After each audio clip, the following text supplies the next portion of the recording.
I'm Lacey Camp, and this is No Small Endeavor, exploring what it means to live a good life. At age 4, I tried to fight a 4-year-old white neighbor boy who suddenly started spitting at me racist words.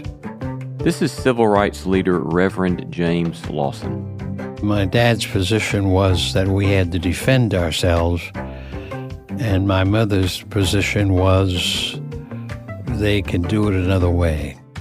Today we talk with one whom many see as the very conscience of the American civil rights movement, one whom Dr. King called the leading theorist and strategist of nonviolence in the world. We started the public desegregation of the nation, and we did it without hating anybody. All coming right up. I'm Lacey Camp. This is No Small Endeavor, exploring what it means to live a good life. I'm currently on a sabbatical from my day job as a professor of theology and ethics, and at the beginning of my time off, I made a bucket list of potential guests for our show, people who have been heroes of mine in some way or the other, stellar exemplars of courageous pursuits of living a good life. One at the top of the list was Reverend James Lawson, who many have seen as the heart and soul of the American civil rights movement. He's now 94 years old, a beautiful and vigorous 94 years old, his mind still ranging widely over what appears to be an encyclopedic memory. Before making my way to visit with him in person in Los Angeles, I combed through boxes and boxes of Reverend Lawson's papers, letters, photographs, newspaper clippings, telegrams, journals, and more, all housed in the Vanderbilt University Special Collections here in Nashville. Then we met in Los Angeles in the parlor of the church he served in the last part of his career, Holman United Methodist Church. Normally I sit with a guest for an hour, 90 minutes at the most, and I was moved to get to sit with him at all. And after almost 2.5 hours, he was willing to keep going, but I thought I'd be greedy to go any longer. His stories were moving, intimate, and revealing, including his stories of his friendship with the one he simply calls Martin King. And along the way, he prefaced a number of things with the refrain, "No historians know this," and "the books get this wrong." He is, without any doubt in my mind, an insufficiently sung legend. All of us here at No Small Endeavor are deeply honored to share this conversation with Reverend James Lawson. Reverend James Lawson is a Methodist minister, seen by many as the teacher of many of the American civil rights activists, the very conscience of the movement itself. Dr. Martin Luther King Jr. once called him the leading theorist and strategist of nonviolence in the world. He was born the grandson and son of Methodist ministers. Reverend Lawson served 14 months in prison as a conscientious objector to the Korean conflict. After gaining parole, he served as a missionary in India, and then back in the States when Dr. King met Lawson in 1955, he pleaded with him to come to the South. Lawson would respond to King's call and begin a lifetime's work of participation in the civil rights movement, as well as serving Holman United Methodist Church in Los Angeles for 25 years, where we sit today in the parlor of the church. Reverend Lawson, it's an honor to be with you today. Why, thank you. I once heard you, I think, in Nashville, speak of the influence that your mother had on forming your thinking about nonviolence early on. Do I remember that correctly? Yes, you did. Yeah. What did that look like for you? When I was 4 years old, my father was appointed to the St. James AME Zion Church in Massillon, Ohio. It is in that congregation that I clearly felt, along with my parents and my older sisters, who I was and that what my life was about. And as I've looked back, it was 4 years old when I sensed the call of God. At age 4, I tried to fight a 4-year-old white neighbor boy who suddenly started spitting at me racist words. In family conversation, my dad's position was that we had to defend ourselves, And my mother's position was, no, Jacob, they can do it another way. And I heard such conversations probably before I started school at age 5. The whole family would be gathered around the supper table, for example, getting ready for supper. So that table talk was in our house before I started school. And then did your mother once confront you after a fight you had later? Yes, I am sure that my sisters and brothers and I all agreed we would not permit anyone to hurl racist remarks at us on the street or in the playground or school. That happened mostly in the public parks where we all went to play. It was a beautiful spring day, sun shining, just wonderful Ohio spring day. And my mother said, Jimmy, I have a errand for you, because I was the errand boy very often for my mother and father. So she gave me whatever it was I was to do. I ran out the back kitchen door. As I turned left onto Main Street, there was a car parked immediately close to the corner. And the windows wide open. And a youngster, I think it was a boy, but I don't remember, was in the front seat. And as I turned the corner, he stood up in the seat and put his whole shoulders outside the window and yelled at me a racist epithet. And I simply went over to him and smacked him and went about my business. I ran on back home. And as I reported to my mother about the errand, I, for some reason, then sat in a favorite chair by the back door in the kitchen while she was hunched over the stove, cooking supper, no doubt, to my left. And I talked to her about my day, and one of the things I reported was hitting this child in the car. And my mother, without turning towards me, the first thing she said to me as I related this incident was, Jimmy, what good did that do? And then she went into what I later call a long soliloquy on who we were, what we were about as a family, and about our worship of God and our participation in the St. James AME Zion congregation and our religion and Jesus. That meant we could not be injured by this misbehavior of being called something racist.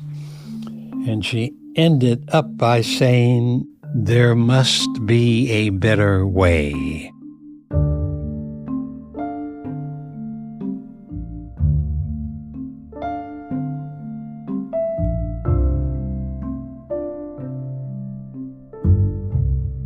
That incident was a continuously transforming incident for me. It became a numinous experience for me because I heard a voice which came from what it seemed to me a deep place in space, and then gradually I felt that it was coming from inside me, but from outside me, but it was coming to me, and it was a voice deep within. That voice said, number one, you will never again fight anybody physically. And what was most important in that conversation then was that you'll never fight on the playground anymore or playing tackle football or basketball or any other sport, because we were all deep into sports. I heard her voice continuing as that issue came to me.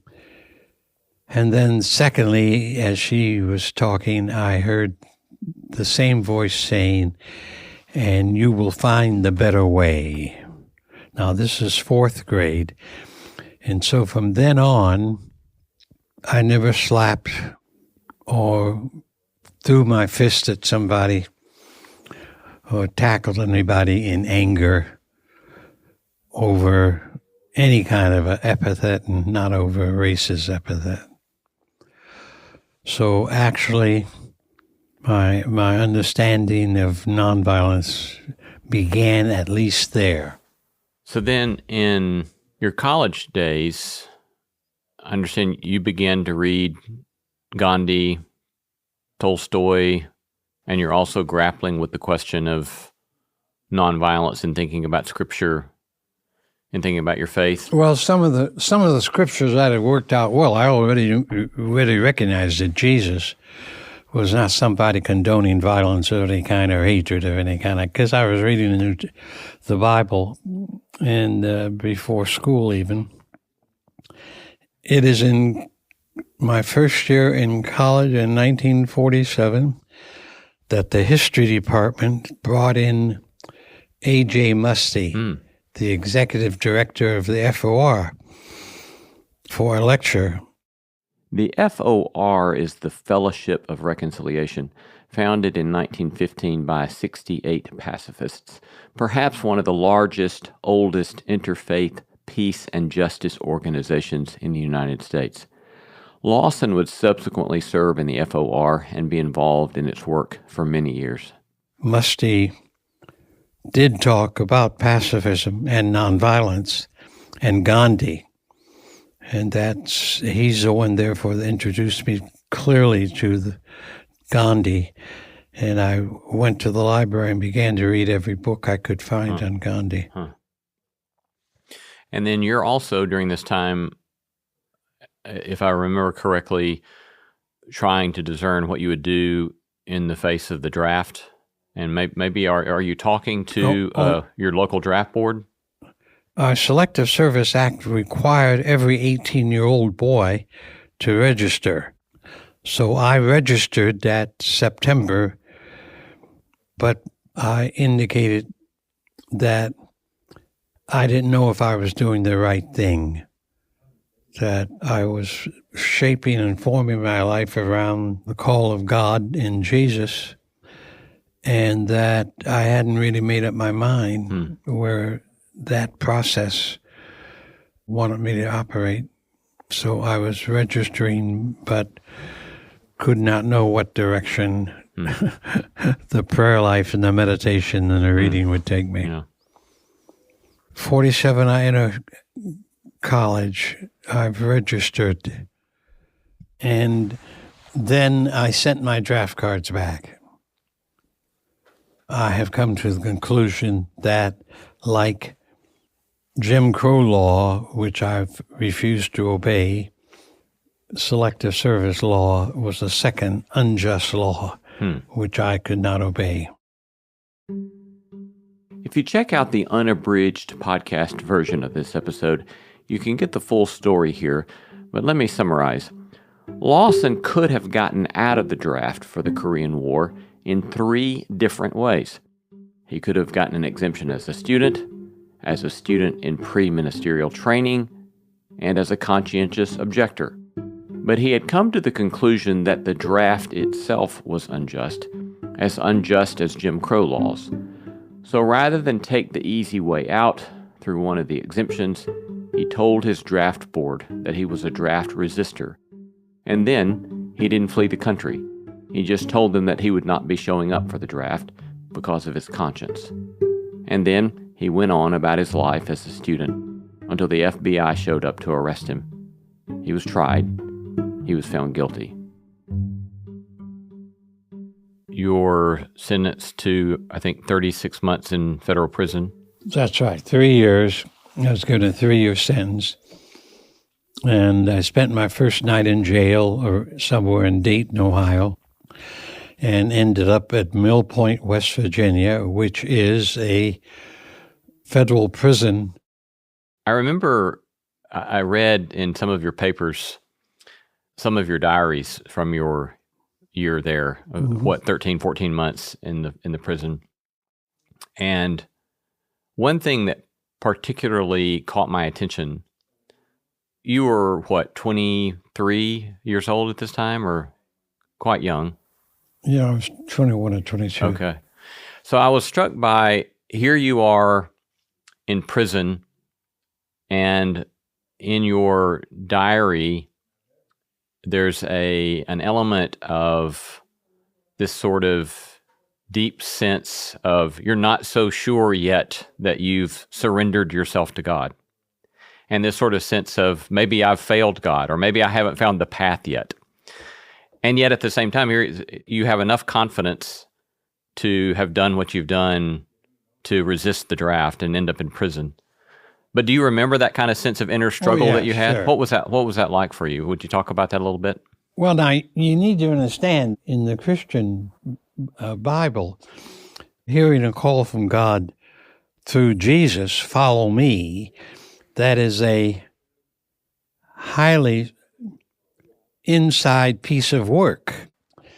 And I've always recognized my flaws as a human being.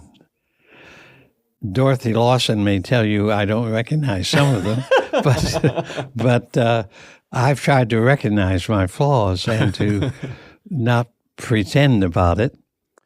So a journey like that, which is a transformative process, from my perspective, simply tries to prevent pretending that you've achieved. You're on a journey, and you continue to be on a journey. And maybe that journey never ends.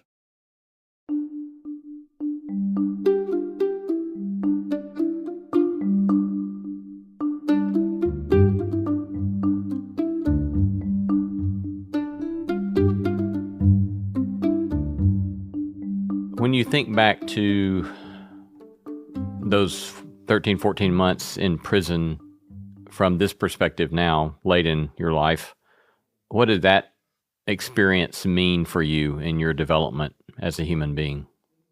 In many ways, I lost my fear of persecution. I lost my fear of getting hurt in the struggles. In just any number of ways, I learned the inward confidence of seeking to follow the true and the beautiful and the righteous.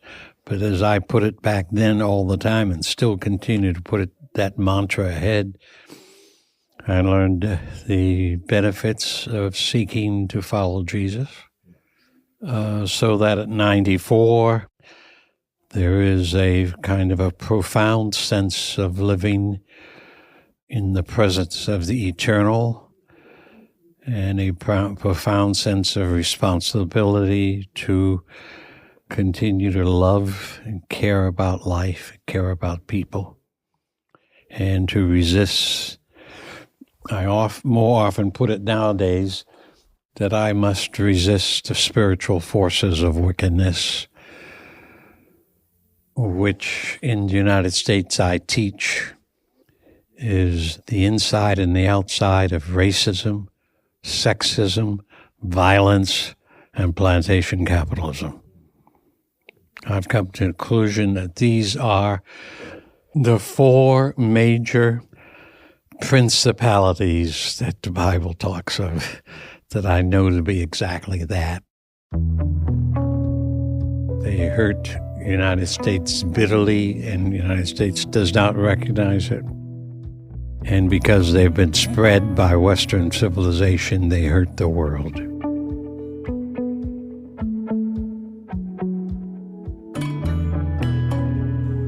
You're listening to No Small Endeavor and our conversation with the civil rights leader, James Lawson. I love hearing from you. Tell us what you're reading, who you're paying attention to, or send us feedback about today's episode. You can reach me at lee@nosmallendeavor.com. You can get show notes for this episode in your podcast app or wherever you listen. These notes include links to resources mentioned in this episode and a PDF of my complete interview notes, including material not found in this episode, as well as a transcript. In our podcast, we'll be releasing two versions of this interview with Reverend James Lawson, the broadcast version, which you're listening to now, and an unabridged version, which has the full riches of those 2+ hours I sat with Reverend Lawson on a beautiful day in Southern California. Coming up, Reverend James Lawson and I discuss his travels to India, his appointment as Secretary of the Fellowship of Reconciliation in the South, and meeting the Little Rock Nine.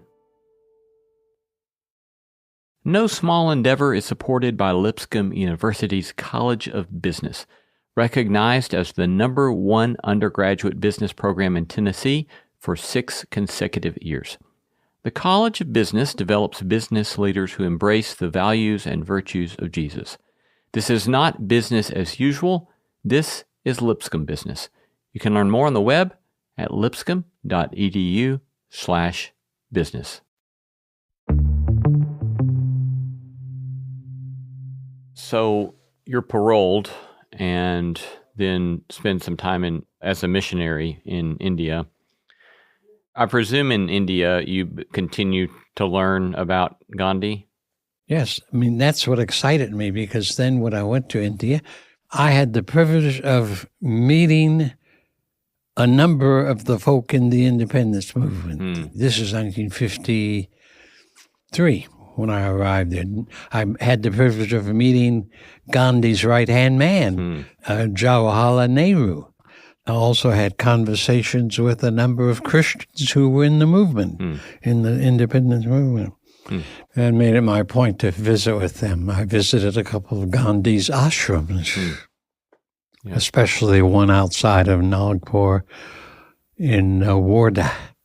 So India was a terrific choice for me.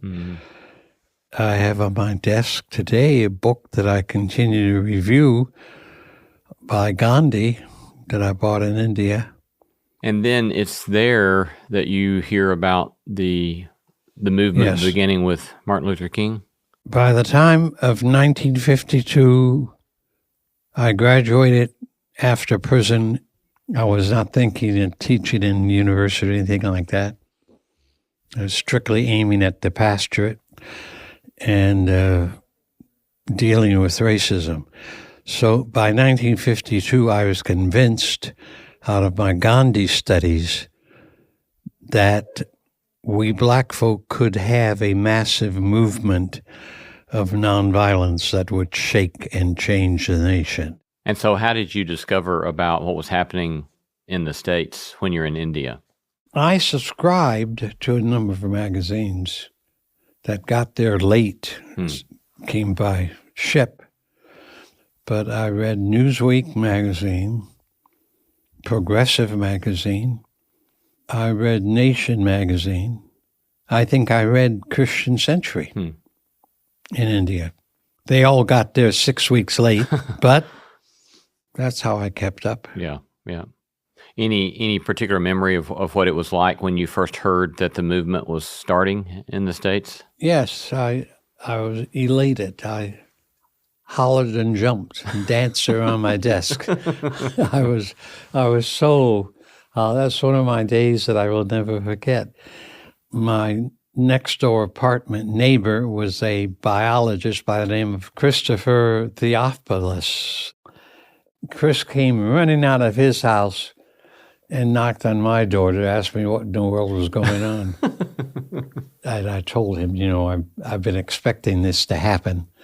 When I go back home, I will be in that struggle.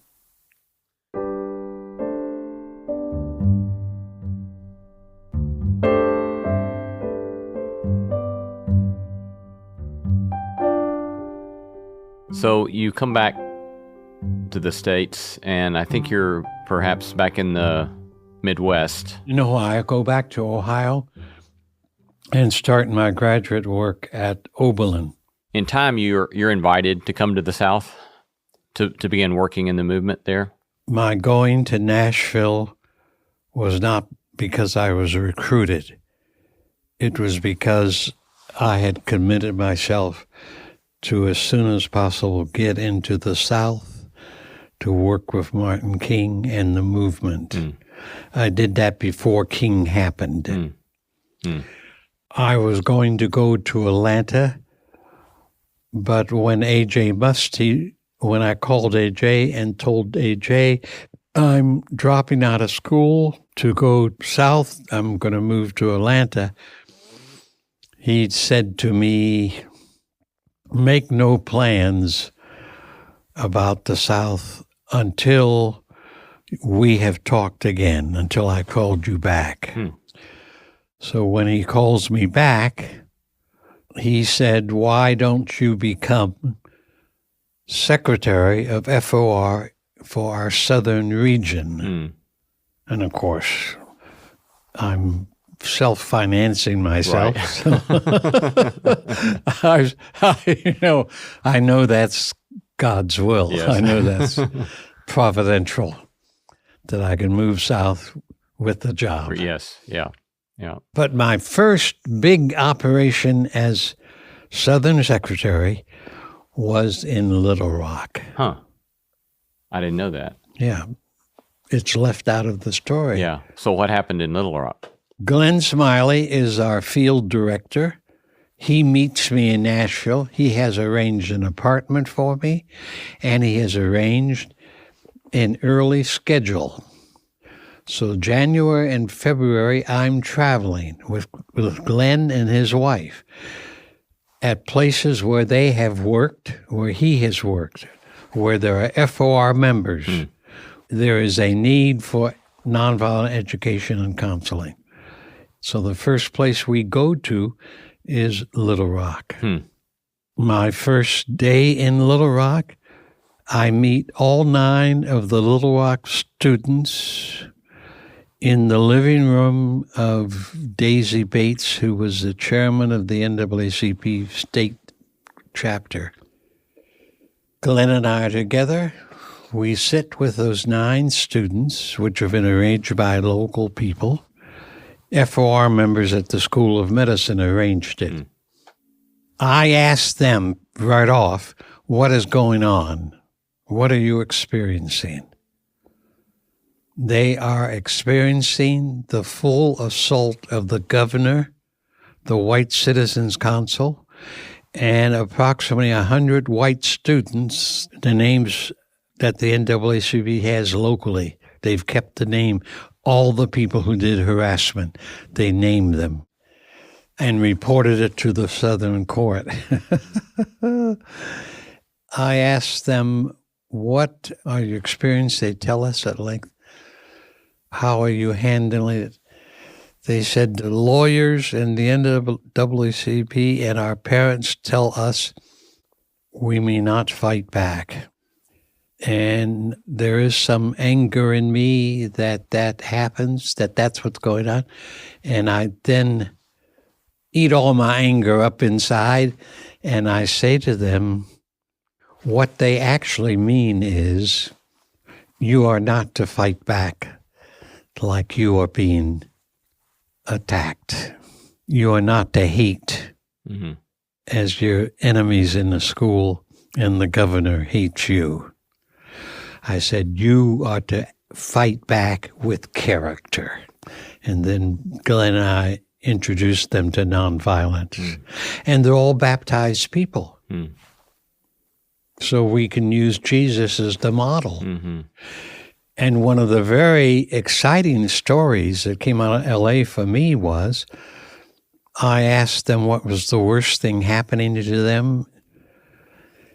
And a couple of the girls immediately popped up and saying, the bombing.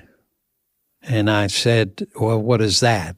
They said, well, almost always a boy will take a piece of silver or a piece of white paper, and they will wrap it in a marble or a small stone, and then they will hurl that at us in class. And it really hurts when it hits. So I said, well, what can you do about bombing? You can't stop them from bombing you, and you can't go after them for bombing. You know that. So what are some of the possibilities? And so we walked around that bombing. It was in that first week And I think it was Carlotta Walls, but I'm not sure about who it was, one of the 9, who said that when she went to her 8 o'clock class the next morning, as she entered the room, a bomb went past her head, missing her, hit the wall, and fell to the floor. And she said that she looked at it. She was very aware where it came from, the boy, towards the back of the room. And she thought about it. And she said, with my knees trembling, I stoop down, I pick it up. And I walk back to the boy who threw it, and I put it on his desk and stared at him and smiled at him. She said he turned all kinds of colors. Then she said, the next morning, he was at the door when she entered, and he said, good morning. He never again harassed any of us. Huh. What a beautiful story.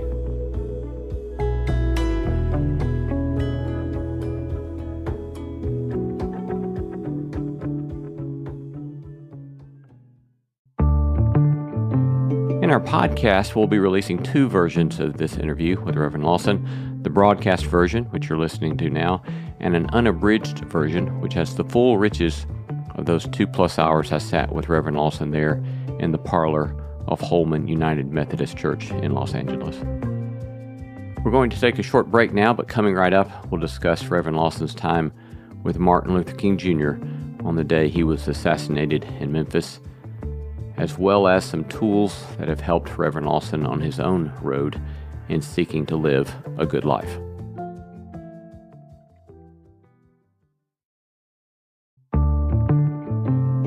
We pick back up here discussing Reverend Lawson's leadership in the Nashville sit-in movement, which sought to desegregate lunch counters and became a model for desegregating business districts throughout the United States.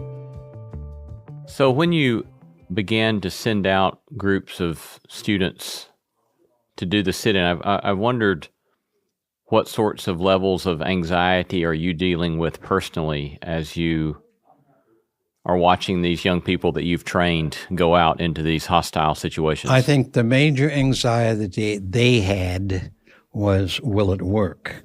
They knew about the possibility they would be hit, could get hurt. But one of the big gains of the nation was we showed the nation that democracy can make changes without firing a shot, without killing anybody, without beating up on anybody. Because the great task from Nashville is that we started the public desegregation of the nation. And we did it without hating anybody. Yeah. Yes. We bombed no store. We killed no police officer.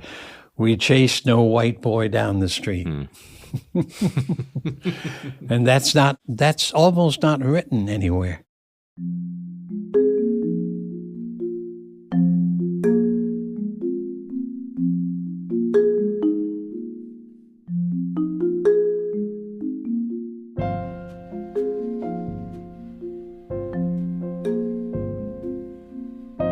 You moved to Memphis in what year? 1962. Okay. And then you are organizing the sanitation workers' action in 1968? I am helping the sanitation workers after they go on strike. They go on strike in February of 68. And Centenary United Methodist Church and I are supporting them from day one. They have no strike fund. So we began the process of raising a special offering every week that we put into the strike fund for the first month or so, maybe. But the union comes in and sends the strike fund major donation from the international funds. I see. Yeah. But initially, congregations and preachers helped and community raised money. Yeah. The Labor Committee of the City Council declares that it will negotiate and do a letter of recognition to the union with a dues write-off. As I remember, we hear the letter read. We meet with them at the convention center.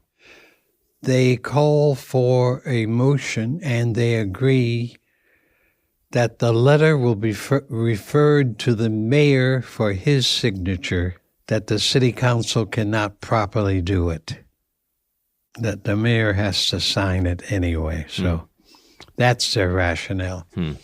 But of course, the mayor is the one who says, you can't administer this. I'm the mayor.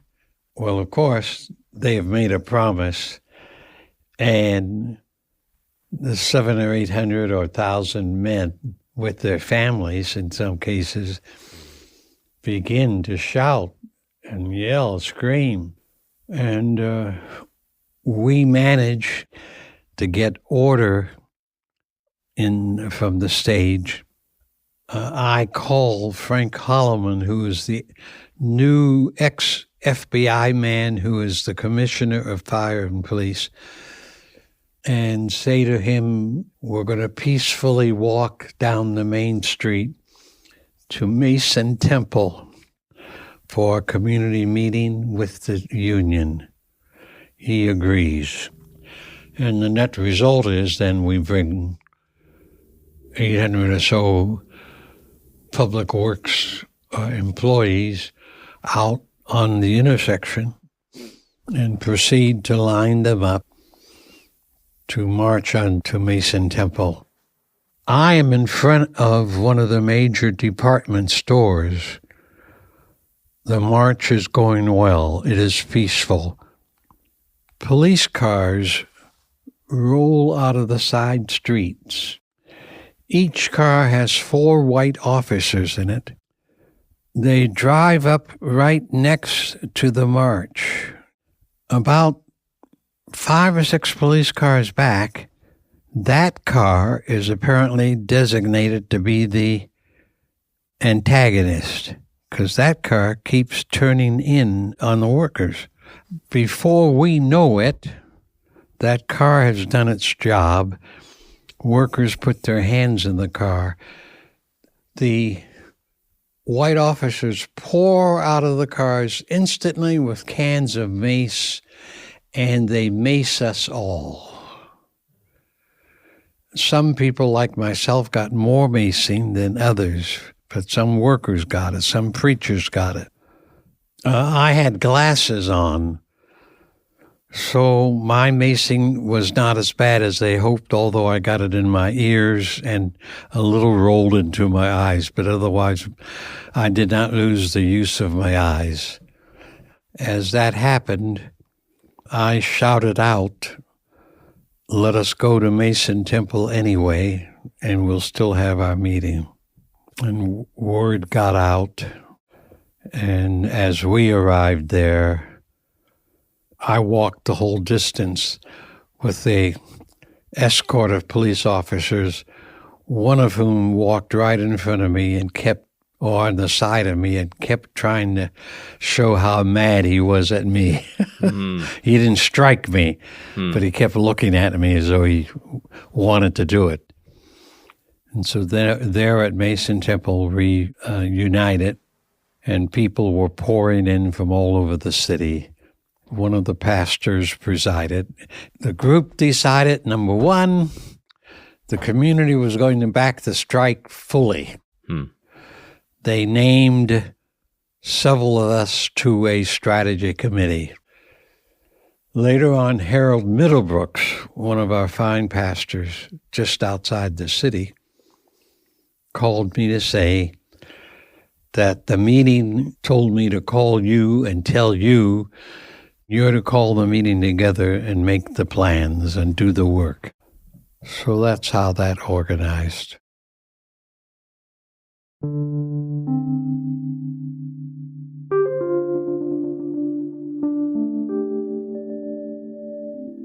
When the time was right, Reverend Lawson called Dr. King and asked him to come to Memphis. He arrived April 3, 1968.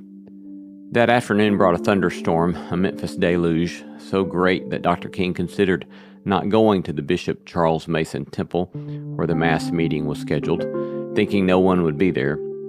Upon realizing that hundreds, thousands had already arrived, he made his way to the venue. In his speech that night, which some have described as especially emotional, he recounted his life and labors in the movement, how grateful he was for the work he'd been given to do. Near the end of the speech, he told of the occasion he had been stabbed and nearly died. The tip of the knife had come so close to his aorta that the New York Times reported that if he had merely sneezed, he would have died. Dr. King then recounted how a young girl, a ninth-grade student, a little white girl, had written him a letter to tell him that she was just so happy that he did not sneeze. And he recounted how happy he was too that he had not sneezed, for it would have kept him from seeing the wonders in Nashville, Birmingham, Albany, Selma, Washington, D.C., and he wouldn't have been there that night in Memphis. And then he closed, referring to the rumors and threats that were out and about, but that he didn't really care, because he said, "I've been to the mountaintop." He said he wouldn't mind living a long life. Longevity has its place, he said, but he knew that he might not get that, and he just wanted to do God's will, and that he was not afraid, not fearing any man, that his eyes had seen the glory of the coming of the Lord. And exhausted at the end of the speech, it was as if he fell back into the arms of his friends. Less than 24 hours later, Dr. King was assassinated, standing on the balcony of the Lorraine Motel there in Memphis.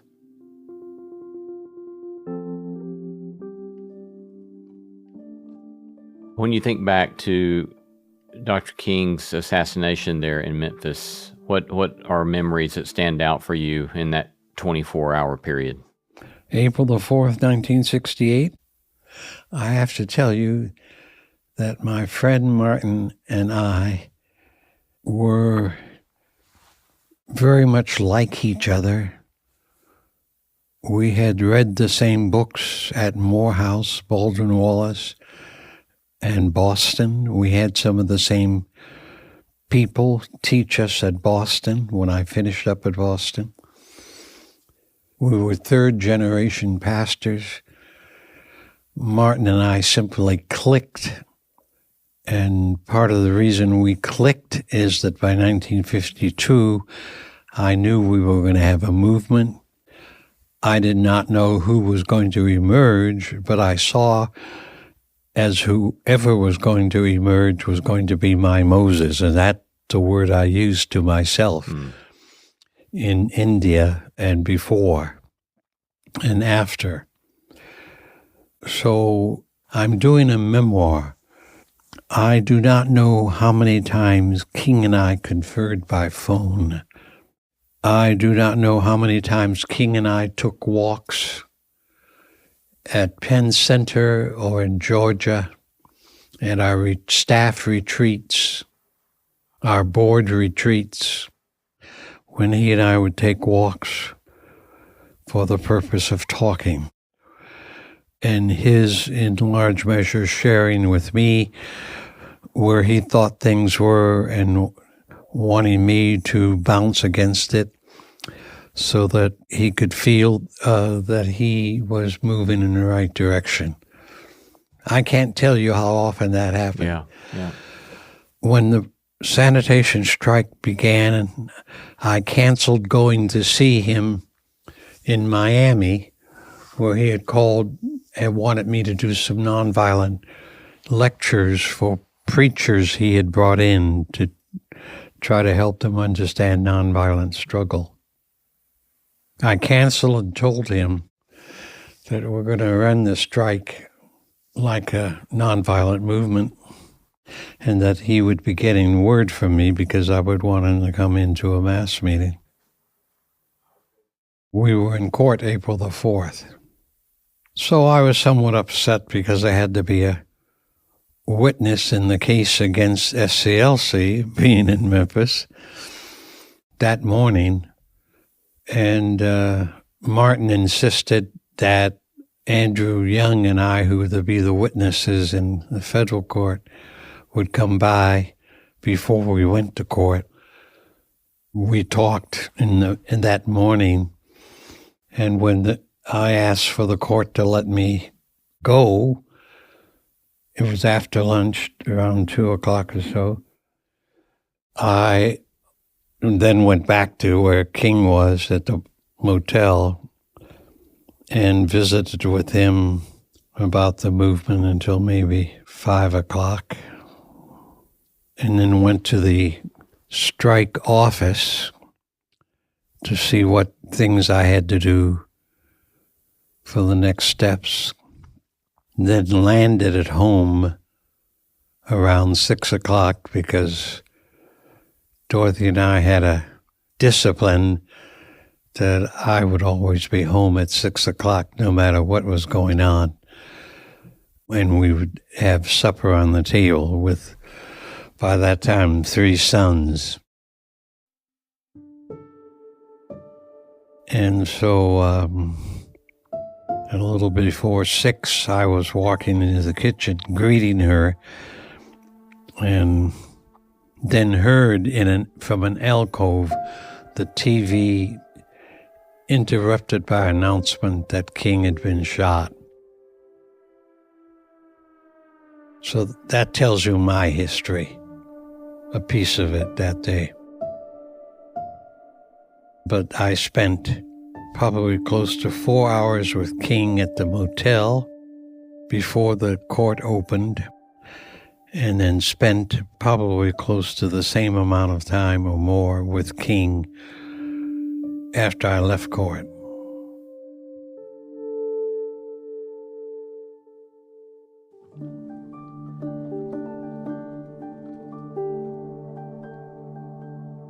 In your papers, there were, I don't know how many, telegrams from all over the country, the world, to you, expressing solidarity with you and sympathy to you, and letters expressing grief, some expressing shame.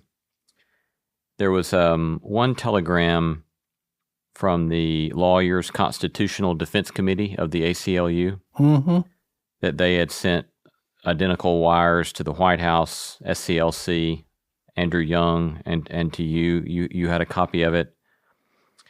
And I was struck by the language of pain and anger in this telegram particularly. It said, "His death leaves us despairing, all but paralyzed with anger and bitterness at a society that destroys its best sons."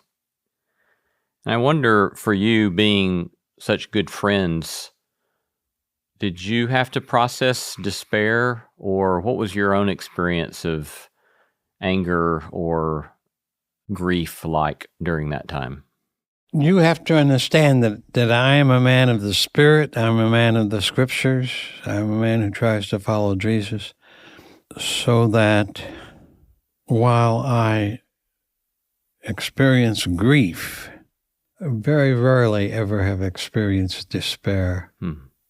I've had more a sense of despair even today from the 60s because my country assassinated 5 of its finest young men: a president, a senator, Malcolm X, Medgar Evers, and Martin King.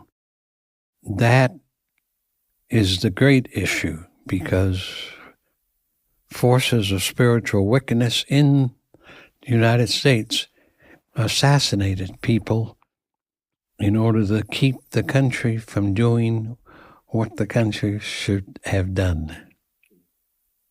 Those forces are still alive. I do not just have grief for Martin. I continue to grieve because the major handicap of the assassinations of the 60s, very simple from my point of view. Number one, those assassinations killed the process of transformation. That meant that Malcolm X was about to join with King. And secondly, stop the emergence of a movement that would have transformed the United States. It did some transformation anyway, but didn't do all that could have done and would have done. As we get close to finishing up, I wonder if you could share a little bit about what sorts of disciplines, to use a word you used earlier, have continued to help you stay the course. What is it for you that has kind of helped you try to practice a vision of life that you have felt called to ever since you were that 4-year-old? Well, the scriptures have been my primary book for the inward life, and Jesus of Nazareth has been my primary figure. And the Exodus, the first written account we have of civil disobedience, the first written account that we have of what was probably a essentially nonviolent movement of the escape of slaves from Egypt to the Promised Land, are two of the several places that I know about that have informed me over the years. Then, of course, my primary mantra is still follow Jesus. And in my reflection and prayers and Bible reading and practice of the presence that goes on now, there is a centrality to the role of the Spirit of Jesus as the highest possible form of religion that the human race knows anything about. And then there is a quiet, in-house confidence in the work I have done. What people who call me a civil rights worker do not know is that I, at a very early age, knew I was to be a pastor. As early as junior high school, the 7th grade, I realized I was on my way towards being a pastor. In high school, I was convinced I would be a pastor. So it's as a pastor I have worked, and many people are not aware of the fact that I pastored 3 congregations, and they give me today quiet joy in how I was able to live, what I was able to do, how I was able to participate in the lives of all kinds of people from that position of a pastor. We've been talking to Reverend James Lawson here at Holman United Methodist Church, which he served for many years in the parlor. And Reverend Lawson, we thank you for your generosity with your time, and we thank you for the beautiful example of your life and for your sharing with us today. Thank you very much for wanting to do this, and I'm pleased I'm able to do it. You've been listening to No Small Endeavor and our interview with Reverend James Lawson. You can find an unabridged version of this episode on our podcast feed. In a section that ended up on the cutting room floor, he tells the story of sharing a jail cell with actor Martin Sheen in the 80s. We have an upcoming episode with Mr. Sheen in which he remembers that time fondly, so please make sure you check out the unabridged version of this interview and look for that upcoming episode with Martin Sheen. We gratefully acknowledge the support of Lilly Endowment Incorporated, a private philanthropic foundation supporting the causes of community development, education, and religion, and the support of the John Templeton Foundation, whose vision is to become a global catalyst for discoveries that contribute to human flourishing. Our thanks to all the stellar team that makes this show possible: Christy Bragg, Jacob Lewis, Sophie Byard, Tom Anderson, Kate Hayes, Mary Evelyn Brown, Carriot Harmon, and Tim Lauer. And special thanks to Molly Dorman at Vanderbilt University Special Collections and to the kind folks at Holman United Methodist Church in Los Angeles for their gracious hospitality. Thanks for listening, and let's keep exploring together what it means to live a good life. No Small Endeavor is a production of Tokens Media LLC and Great Feeling Studios.